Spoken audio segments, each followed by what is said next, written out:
is there good news about the government shutdown or a deal between Democrats and Republicans that might reopen the government and deal with the tax subsidies?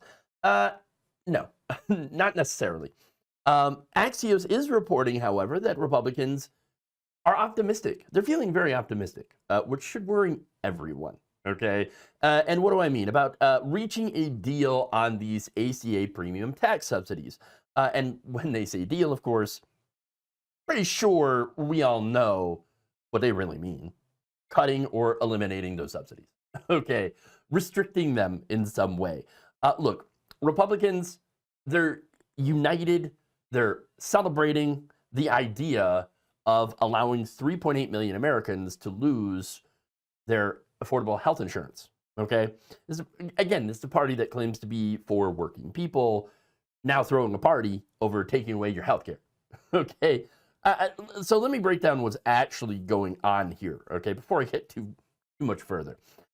Basically, the media is doing their usual thing of kind of making this sound more complicated than it really is. And they do that, in a way, I guess, to help Donald Trump, to help Republicans, and to be like, oh, well, they have to cut benefits, everybody. We have to cut the subsidies, making the health insurance even more unaffordable for Americans. But no, here it is. During COVID, okay, during the pandemic, which we're kind of still in a pandemic. Nobody likes to, actually talk about how we are still technically in a pandemic, kind of. But anyway, Republicans, look, during COVID, as I said before, Congress, including Republicans, by the way, passed enhanced premium tax credits for the ACA, also known as Obamacare. The subsidies help working families be able to better afford health insurance, lowering their monthly premiums, right?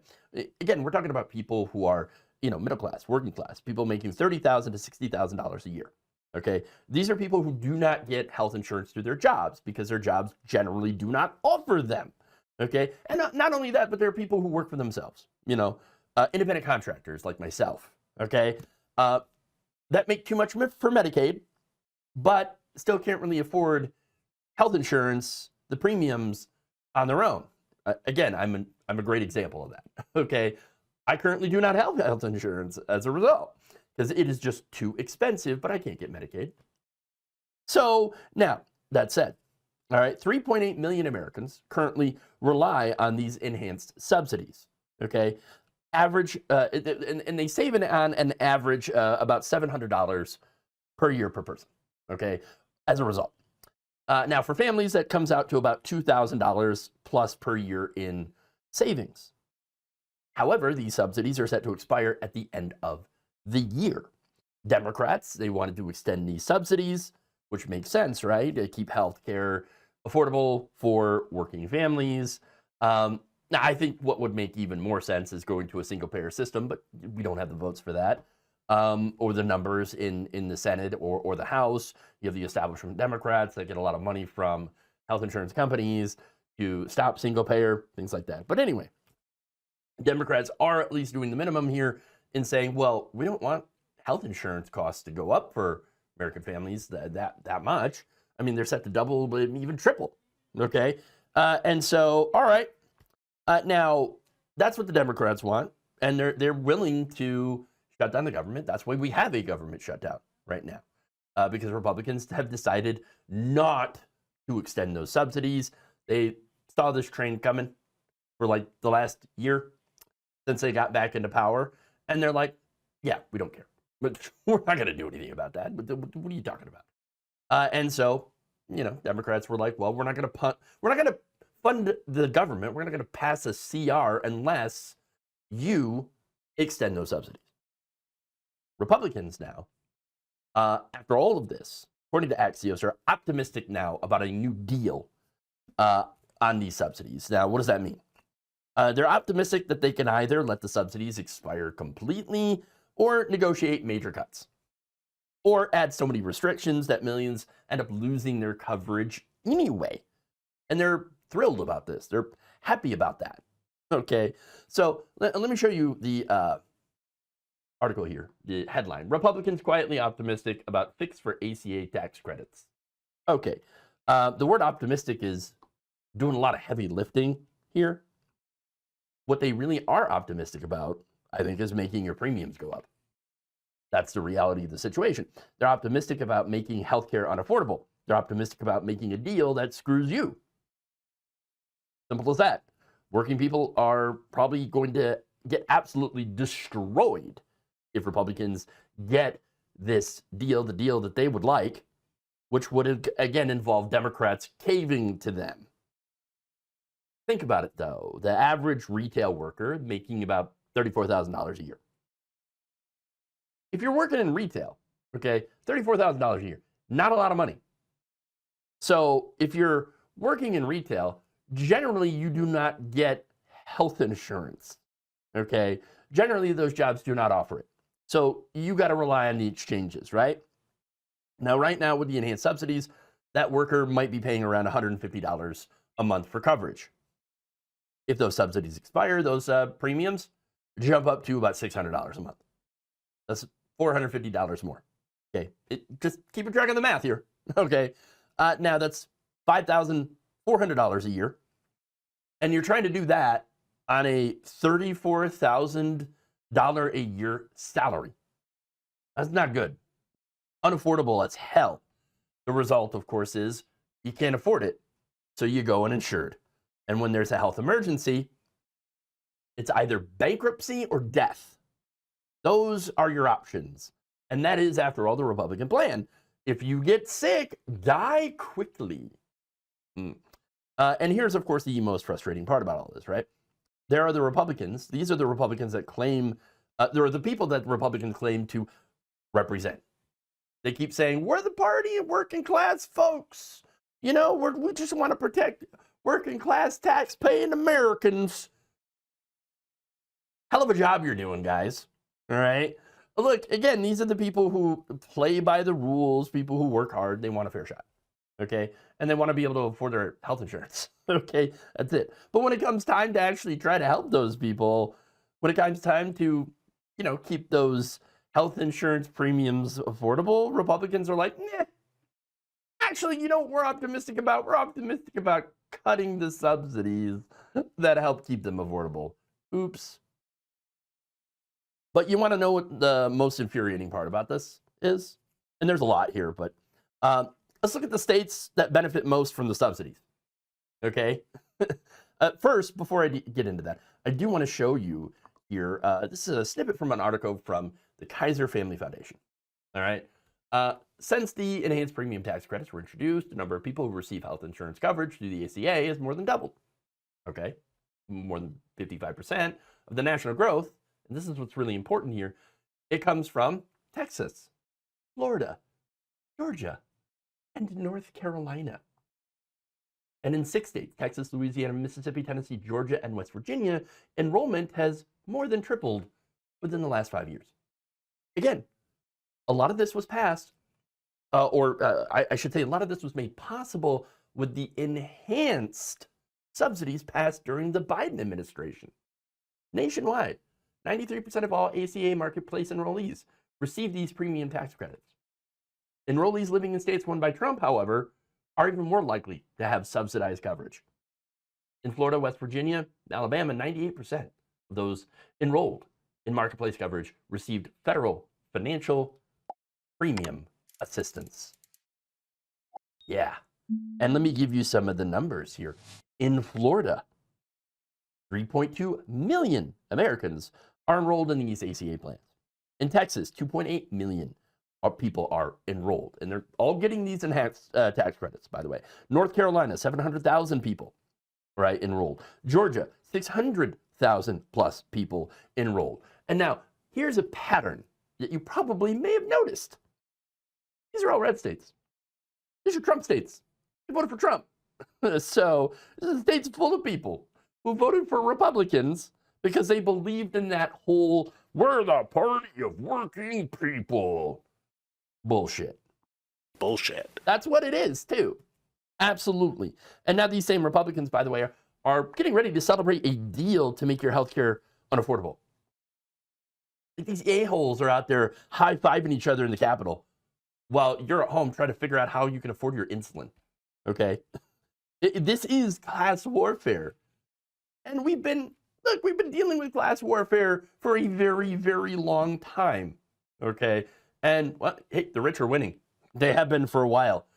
But now, and it used to be that, they would hide the fact that there is a class warfare going on right now. But now it's no longer hidden. Worst kept secret ever. Now, of course, you're gonna you know what Republicans are gonna say to try to justify all of this, right? Oh, we can't afford it, you guys. We can't afford the enhanced subsidies. That's why we have to cut them. This is just so fiscally irresponsible. Guys, we just got to make tough choices about the budget, okay? Real tough. I mean, cutting your health care, and not my health care. Don't hands off my health care, but cutting yours, totally fine with that. Come on. Let me tell you about the fiscal responsibility according to Republicans, okay? What we say they can't, or what they say we can't afford. Enhanced ACA subsidies, about $335 billion over the next 10 years, okay? That's $33.5 billion a year, okay? That helps 3.8 million working Americans be able to afford their health insurance, okay? Republicans say we can't afford that. But what do they say we can afford? Tax cuts for the rich, which cost, in 2017, this is the 2017, I'm not even talking about the 2025 numbers, okay, for the big, beautiful bill, okay? Trump's tax cuts for the wealthy, the first time, $1.9 trillion over the next 10 years, $190 billion a year, which overwhelmingly benefits millionaires and billionaires. The corporate tax rates were cut from 35 to 21%. The estate tax exemption was doubled. And look, that estate tax, by the way, it only affects multimillionaire estates. So, yeah, they're favoring the rich, all right? So let me get this straight then. Just to go over this, right? The Republicans are saying that we can afford to give Jeff Bezos another frickin' yacht, and we can afford to let corporations pay less in taxes than their secretaries, and can afford endless tax breaks for people who own private jets, like Donald Trump. But we can't afford to keep to help a retail worker keep their health insurance. What?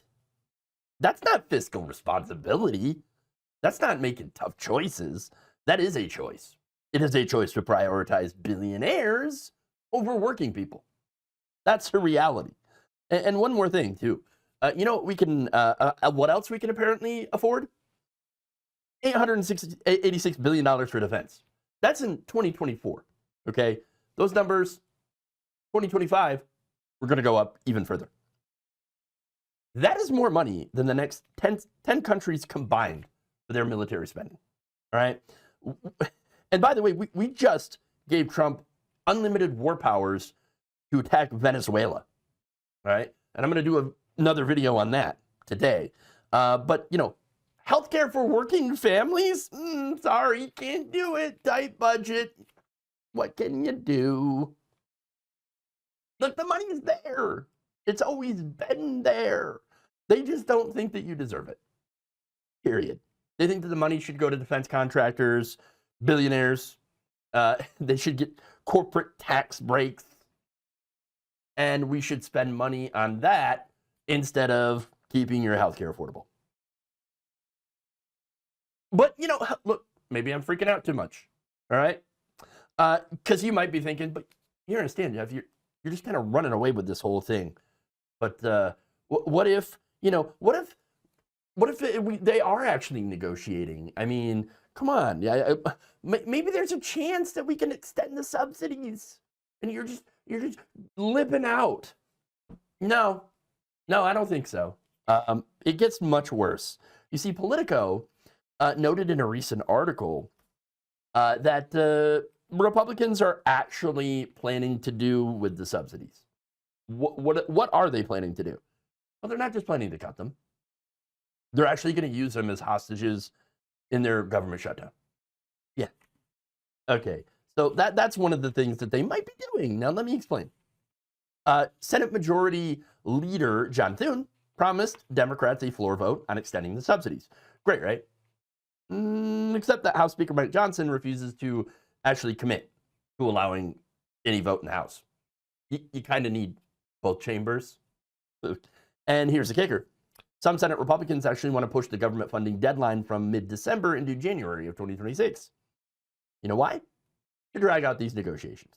Keep both the government shutdown and your healthcare subsidies kind of hanging over everybody's head for as long as possible. Not only are Republicans holding the entire government hostage at this point, they're also holding your healthcare hostage at the same time. Not good. They're saying, give us what we want. For example, spending cuts, because what do they always ask for? Spending cuts, of course, more and more cuts. Or maybe more restrictive border policy, or more funding for ICE, or whatever else. Do that, or we're going to keep the government shut down and let your healthcare subsidies expire. Which, again, Democrats are asking for, let's just extend the subsidies and put back some of the money into Medicaid that was taken out in order to give tax cuts for the rich. Okay, so look, that doesn't sound like negotiation to me. It doesn't sound like compromise. It doesn't sound like bipartisanship. It sounds like extortion. That's what it does. And it gets even more cynical, right? Democrats are looking at a discharge petition, right? Which is a procedural tool to force a House vote. Even if Speaker Johnson will not allow it, but that would require Republican votes. And guess what? No so-called moderate Republicans will sign on to that. Yeah. So there you go. Now, what do we do? Well, we got less than 2 months before the subsidies expire, and Republicans complete their hostage taking. So how do we do that? How do we fight against this, right? Well, for one, call your senators. Call your House representatives, right? I don't care if they're Republicans or Democrats, whatever. Send this message. Don't use my health care as a hostage in shutdown negotiations, right? Just have them pass an extension. That's it. Extend the ACA subsidies with a clean vote. No games, no bullshit, no leverage, just an extension. That's it. Everybody wins, by the way. Yes, even Trump supporters win. And by the way, if you want to call them, the Capitol switchboard is 202-224-3121. So yeah, blow up their phones, okay? Now, second, go after the moderates, the so-called moderates, okay? House Republicans in swing districts who are vulnerable in 2026. People like Don Bacon of Nebraska, Brian Fitzpatrick of Pennsylvania, Mike Lawler of New York. Any Republican in a district with high ACA enrollment, and there's a lot, right? Make them choose, okay?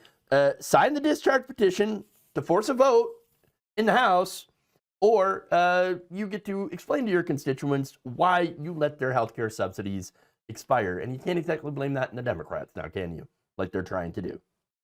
Okay? So, look, at the end of the day, though, they're pretty optimistic about making your healthcare unaffordable and about making a deal that screws you over. Working people, again, you're going to be destroyed by this. And so watch out for that. All right? Watch out for that.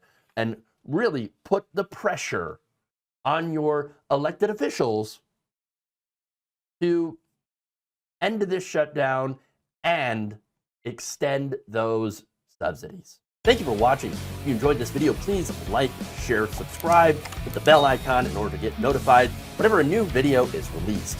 And if you want to support independent, progressive media through this difficult time where it seems like everybody is shutting down, you can become a member on our YouTube page, you can become a subscriber on Facebook, or you can go to my Patreon.